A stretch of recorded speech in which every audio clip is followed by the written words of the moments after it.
এনসিবির যে একজন নেতা আছে আমাদের Hasnat Abdullah, he is very transparent.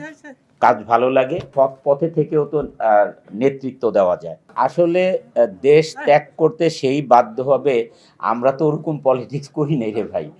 আমরা তো সবসময় নিরপেক্ষ, আমরা ভালোর দিকে ছিলাম।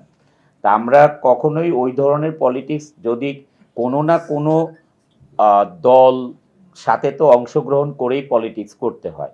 তা আমি যদি আমাকে ঠিক রাখি তাহলে আমাকে দেশ ত্যাগ করতে হবে কেন? আমি সৎ পথে থাকব।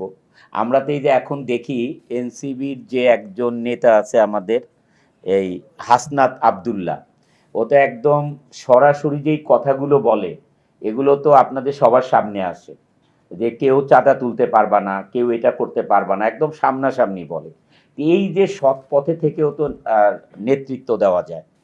এই ধরনের নেতৃত্ব দিলে তো আমার তো মনে হয় না জনগণ তাকে দেশ থেকে তাড়িয়ে দিবে। তো এটা হচ্ছে আমার বক্তব্য আর কি। আমি যদি সৎ থাকি তাহলে জনগণ তো জানেই যে আমি একজন সৎ মানুষ, তাহলে দেশ থেকে তাড়ানোর কোনো কথা না।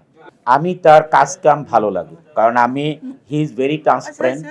কাজ ভালো লাগে, আমি এটা দেখেছি, যেটা সত্যি কথা এটা আমরা সবার সামনেই বলতে পারবো, কারণ এটা তো আর লুকানো জিনিস না। সবসময় ফেসবুক, ইউটিউব সব জায়গায় প্রচার হচ্ছে, তার এটা আপনাদের মাধ্যমেই প্রচার হচ্ছে, আমরা দেখছি।